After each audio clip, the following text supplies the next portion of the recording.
Hello friends, maximum out of minimum में आप सभी का स्वागत है। आज मैंने हमारे किचन में वेस्ट पड़े ऑयल कंटेनर का रीयूज़ दिखाया है। उम्मीद करती हूँ आप सभी को ज़रूर पसंद आएगा।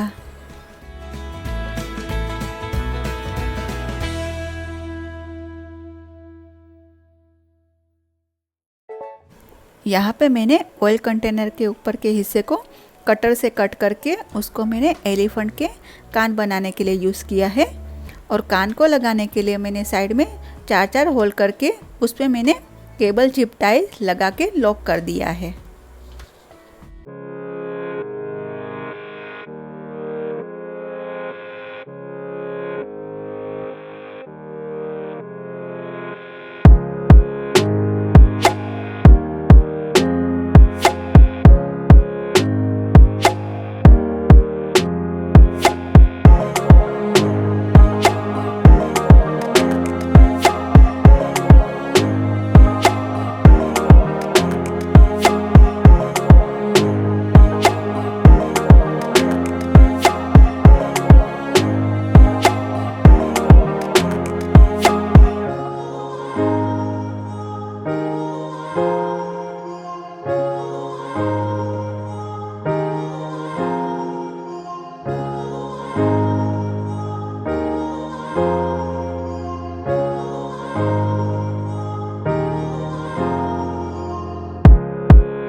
फ्रेंड्स, अगर आपको ये वीडियो अच्छा लगा हो तो लाइक शेयर और कमेंट जरूर करिएगा, और इस चैनल पर नए हो तो प्लीज़ चैनल को ज़रूर सब्सक्राइब करिएगा। और मेरे एक दूसरी भी चैनल है छाइस टाइमलाइन करके, जहाँ पे आपको बहुत ही मज़ेदार ब्लॉग देखने को मिलेंगे, तो उस चैनल को भी ज़रूर सब्सक्राइब करिएगा। तो मिलते हैं नेक्स्ट ब्लॉग में, तब तक अपना ख्याल रखें और हमेशा खुश रहिए। Bye bye.